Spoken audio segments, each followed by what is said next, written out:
Assalamualaikum para penonton channel saya, bertemu kembali. Dan kali ini untuk kali kedua, saya mengucapkan terima kasih sebesar-besarnya kepada penonton channel ini yang berada di negara tetangga terdekat kita, salah satu negara terdekat kami, Malaysia, yang sudah sudi meluangkan waktu untuk menonton narasi-narasi menarik dari saya yang membahas berbagai hal yang dalam sedikit banyaknya terkait dengan negara Anda, ya.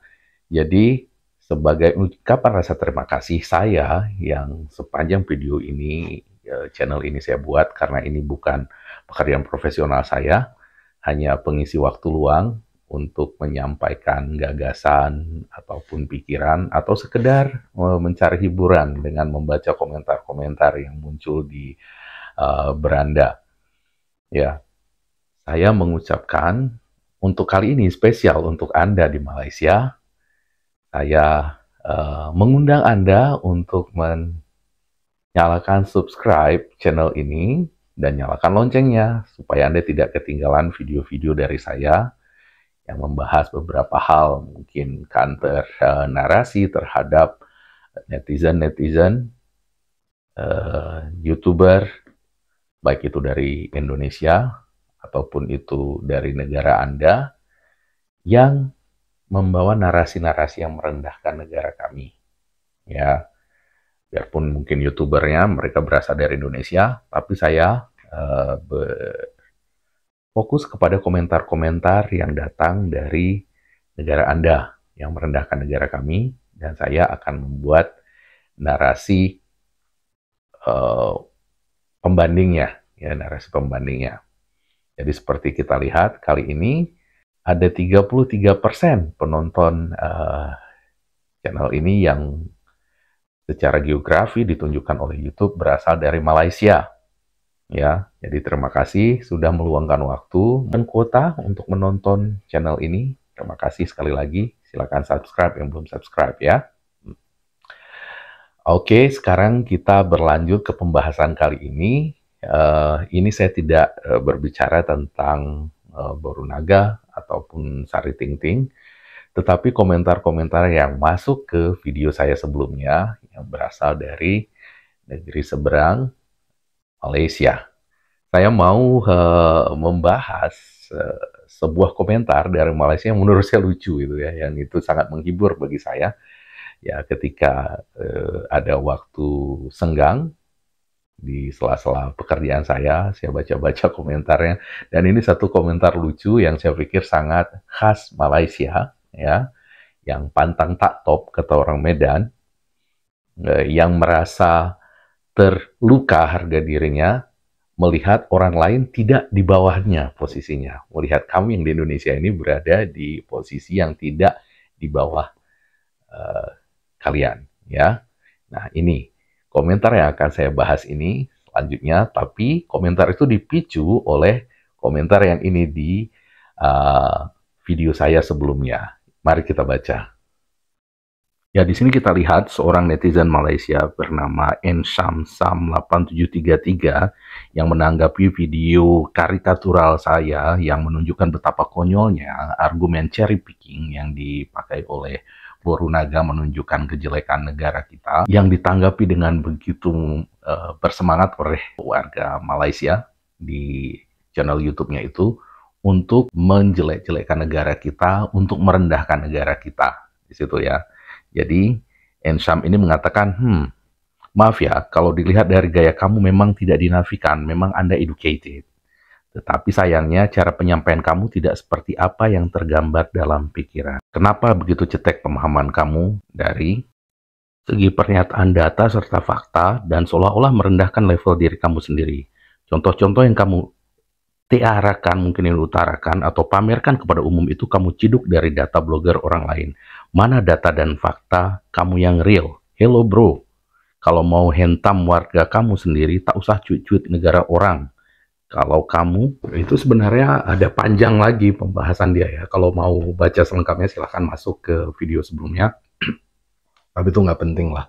Itu khas banget Malaysia, orang Malaysia yang sok bijak, ya. menunjukkan kelas tapi merendahkan orang lain gitu ya, meninggikan diri dengan cara menginjak kepala. Tapi itu nggak penting. Tapi selanjutnya ini yang saya highlight bagian yang dia tanggapi ini yang kemudian ditanggapi oleh orang lain, orang Malaysia juga, yang juga dengan tanggapan yang sok kelas lah ya, dan sampai merendahkan juga. Ini kita lihat. Contoh-contoh yang kamu utarakan atau pamerkan kepada umum itu kamu ciduk dari data blogger orang lain. Mana data dan fakta kamu yang real? Ini yang saya highlight. Nah, jadi ini kembali ke video yang kemarin ya, yang saya bahas yang menggusarkan orang ini, gitu, orang Malaysia ini. Itu video saya buat karikatural ya, untuk menunjukkan konyolnya cara berargumen sesat pikir, cacat logika yang namanya cherry picking. Ya, cherry picking itu technique of science denial. Itu yang dilakukan oleh Borunaga dan juga banyak Sari Ting-Ting di sana yang mereka tanggapi dengan gegap gempita sebagai bahan untuk memperolok kita, untuk merendahkan bangsa kita gitu ya. Dan kita namanya anak bangsa Indonesia ini, bangsa kita direndahkan ya wajib dibela dong, ya kan? Demi nggak melanggar hukum dong. Kita nggak menyerang dia, nggak bawa senjata ke Malaysia untuk nembakin mereka, enggak. Saya cuma mengkanter itu dan menunjukkan konyolnya mereka menilai Indonesia dengan cara seperti itu. Saya hanya membalikkan. Bagaimana di Indonesia juga ada desa atau kampung yang tidak seperti kampungnya si Borunaga. Dan di Malaysia juga ada kampung yang lebih parah daripada kampungnya Borunaga. Itu ide dari video itu gitu ya. Nah, ini mereka meresahkan apa katanya, mana video kamu yang real, mana ini. Saya tinggal di Lipo itu 2010 sampai 2013 dan tentu saja waktu itu saya enggak memaksudkan foto-foto saya di sana atau gambar-gambar saya di sana itu untuk digunakan 10 tahun kemudian, 12 tahun kemudian gitu ya, digunakan untuk mengkanter sebuah video konyol dari orang Indonesia yang merendahkan Indonesia yang dikomentari dengan perasaan superioritas dari Malaysia. Enggak dimaksudkan untuk itu. Jadi, video ini, ya foto ini yang tersisa dari foto tahun 2011, itu satu-satunya foto saya di depan rumah tinggal saya di Taman Hijau. Itu dulu. Ini foto kami sekeluarga yang menemani saya waktu itu mau ikut kuis, 24-hour quiz di SMS. Sumarekon Mall Serpong, itu kampung tetangga kami di Lipo itu. Jadi kita yang kuisnya si apa dulu Helmi Yahya gitu kan. Saya ikut sampai masuk semifinal lah waktu itu. Nah, jadi cuman itu videonya. Kemudian untuk menunjukkan suasana di Taman Hijau itu memang saya comot video dari orang lain ya. Dan itu saya minta. Nih dia buktinya.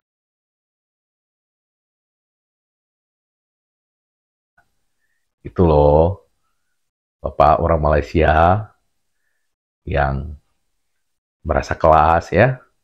Jadi seperti itu situasinya. Oke, udah seperti itu, kemudian muncul ini nih yang akan kita bahas.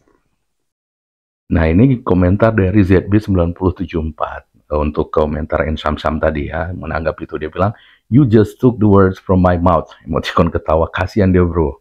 That his personality and mentality appearance doesn't present who he is. Kau tengok backdrop dinding rumah dia pun.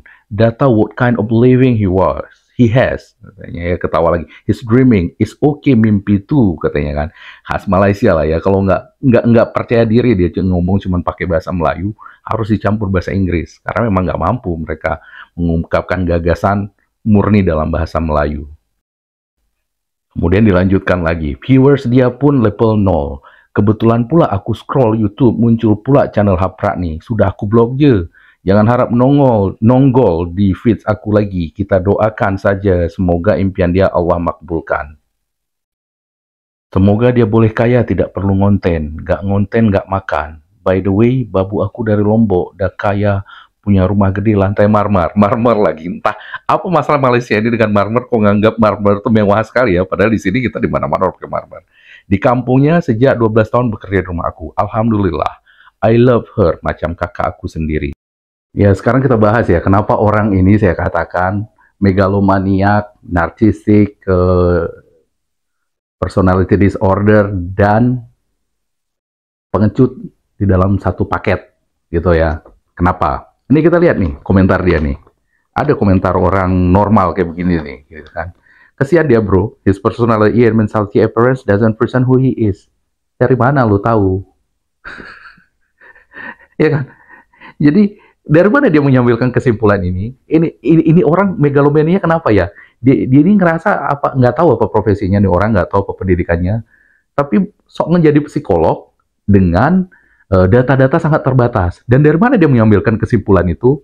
Ini dari dinding rumah saya, backdrop dinding rumah saya. Kau tengok backdrop dinding rumah dia pun, data what kind of living he has.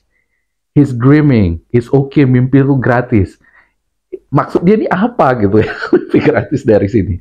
Maksudnya dari sini artinya yang bisa kita simpulkan dari sini bahwa dengan dinding rumah saya seperti ini, saya nggak layak tinggal di lingkungan seperti Kampung Lipo yang saya tinggal ya 10 tahun yang lalu.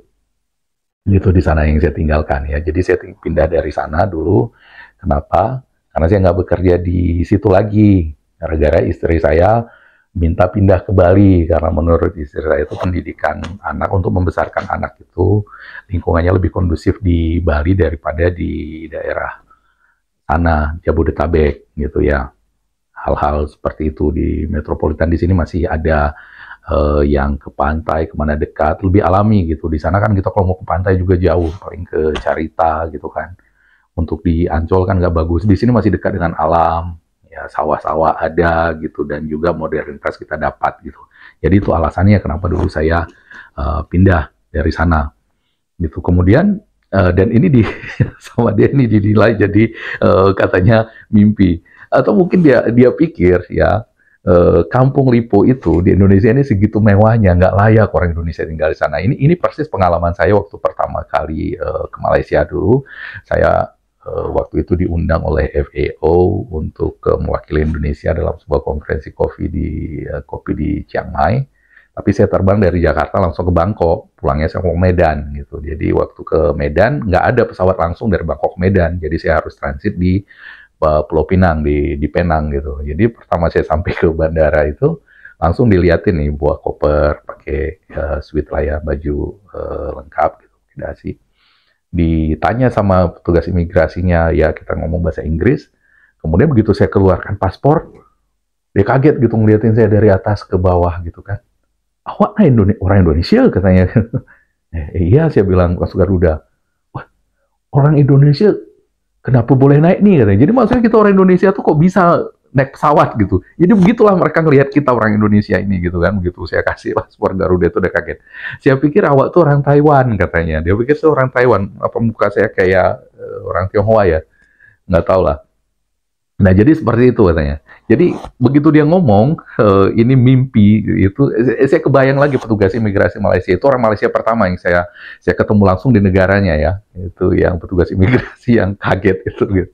Nah di sini mungkin bagi mereka karena yang mereka lihat di Malaysia itu hanya saudara-saudara kita para TKI pahlawan devisa kita yang tidak mungkin seberuntung kita untuk mendapat akses pendidikan atau mungkin juga pergaulan gitu. Jadi mereka hanya punya akses ke Malaysia waktu itu untuk bekerja, dan di sana kebetulan juga waktu itu dibutuhkan banyak tenaga mereka gitu ya. Dan perlu diingat, mereka itu ke sana bukan mengemis. Saudara-saudara kita TKI ke Malaysia itu bukan mengemis, tapi karena ada kebutuhan tenaga kerja di sana, dan itu sifatnya simbiosis mutualisme, ya, bukan mengemis. Saudara kita itu. Jadi jangan terima kalau mereka dihina, direndahkan sama orang Malaysia, kita wajib tersinggung, yang orang Indonesia. Begitu. Kemudian, nah ini orang, jadi mungkin melihat, yang gambaran dia orang Indonesia itu seperti saudara-saudara kita yang di sana, gitu ya. Mereka nggak tahu, ada 115 juta orang Indonesia seperti saya yang mampu tinggal di kampung seperti itu, gitu, yang nggak mahal, gitu. Dan saya pun nggak pernah mengklaim diri saya itu orang kaya, gitu ya. Dan orang-orang pun tetangga-tetangga saya di sana nggak pernah melihat saya orang kaya, biarpun nggak dianggap miskin juga, gitu ya. Satu-satunya waktu saya pernah dianggap kaya itu waktu saya masih kecil, umur 6 sampai 9 tahun gitu. Itu kami tinggal di pelosok. Teman-teman saya menganggap saya keluarga kaya karena kami satu-satunya di kampung itu waktu punya televisi, gitu ya. Jadi Indonesia ini progresnya jauh. Jadi saya merasakan progres Indonesia dari zaman itu sampai ke sekarang itu jauh sekali perbedaan. Nah kemudian ketika kami pindah ke ibu kota kabupaten, nggak ada lagi yang nganggap saya itu kaya, biarpun nggak dianggap miskin juga gitu ya. Dari dulu sampai sekarang saya itu cuman kelas menengah, orang kebanyakan di Indonesia ini. Nah, di Lipo itu pun saya katakan, saya itu tinggal di bagian termurahnya, nggak ada lagi yang di bawah saya waktu itu, gitu. Nah, bagi mereka mungkin ya, karena di sini nanti kita lihat, mereka marmer aja ukuran kaya tuh, rumah marmer. Ya mungkin mereka kaget ngelihat ada kampus seperti itu. Hey, orang Malaysia, saya kasih tahu ya. Lipo itu bahkan untuk di Tangerang, Tangerang Selatan sendiri, bukan termasuk lokasi yang sangat mewah gitu ya. Tetangga kami itu ada Gading Serpong.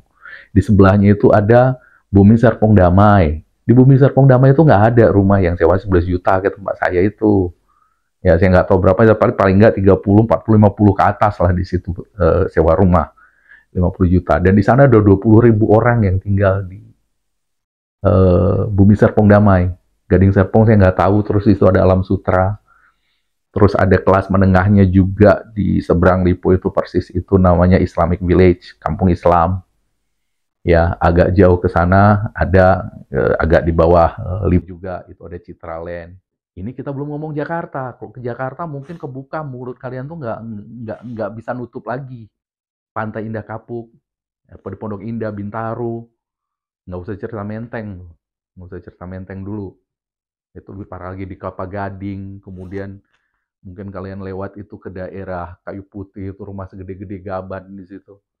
Kaget-kaget mungkin kalian orang Malaysia ngelihat, ya. Belum di Cikarang, ya di daerah Hambalang sampai ke Bogor sana. Banyak yang kayak Lipo itu di nggak usah kita cerita Indonesia ya, kayak di Medan ada Tasbi, di Surabaya ada Darmo gitu. Nggak usah cerita itu dulu, untuk Jabodetabek aja itu banyak, sangat banyak yang kayak begitu ya. Itu kalau kampung-kampung seperti itu dikumpulin semuanya orang-orangnya ya, itu kekuatan ekonominya lebih besar daripada Sarawak dan Sabah. Kalian tuh dikumpulin. Begitu Indonesia ini. Makanya kalau kalian kaget ngelihat kemarin tiket Indonesia lawan Argentina yang harganya juga setengah 4,5 juta itu kayak kacang goreng, itu orang yang tinggal di lingkungan di sekitar stadion itu. Nah, kalian tahu, ya. Jadi itu nggak mahal. Itu baru orang di situ. Itu teman saya dari Ternate. Ternate itu tuh di Maluku Utara tuh. Sampai kecewa nggak dapat tiket, padahal udah beli tiket pesawat untuk nonton itu. Jadi nggak usah sok kelas kalian ya orang Malaysia ya. Kalau kalian menganggap TKI, saudara-saudara kami yang kurang beruntung itu yang kalian di sana. Nggak semua orang Indonesia kayak begitu. Level orang Indonesia tuh rata-rata tuh kayak saya, dan di atas saya itu sangat banyak juga. Di atas orang-orang kayak yang ekonominya kayak saya itu. Dan orang level saya tuh nggak dianggap kaya di Indonesia ini. Yang kalian tahu ya. Nah, kemudian di sini dia bilang lagi, dan di sini ada bermasalah nih orang ini kayaknya secara psikologis, secara mental ya. Secara mentalnya agak bermasalah nih orang kayaknya. Dia bilang ya, viewer dia pun nol, level nol katanya kan. Kebetulan pula aku scroll YouTube muncul pula channel Haprak nih katanya. Sudah aku blok je, jangan harap muncul di feed aku lagi. Nah, kalau kalian menjadikan TKI saudara-saudara kami yang TKI di Malaysia itu sebagai apa namanya ya, sampel untuk menilai kami secara keseluruhan, apa boleh kami juga menilai kamu itu sebagai representasi Malaysia secara keseluruhan, mentalitasnya. Ini mentalitas pengecut ini kayak begini. Ini kan sama aja dengan kamu buang kotoran, buang air besar tuh di depan rumah saya, kemudian pergi gitu aja ninggalin. Pengecut kayak begitu. Apa kayak begitu kalian semua orang Malaysia? Nah, saya nggak tahu ya, silakan kalian orang Malaysia yang jawab, apakah orang ini representasi kalian seperti inilah mentalitasnya. Saya nggak tahu, karena kalian biasa menilai kami berdasarkan saudara-saudara TKI kami yang TKI di Malaysia kan.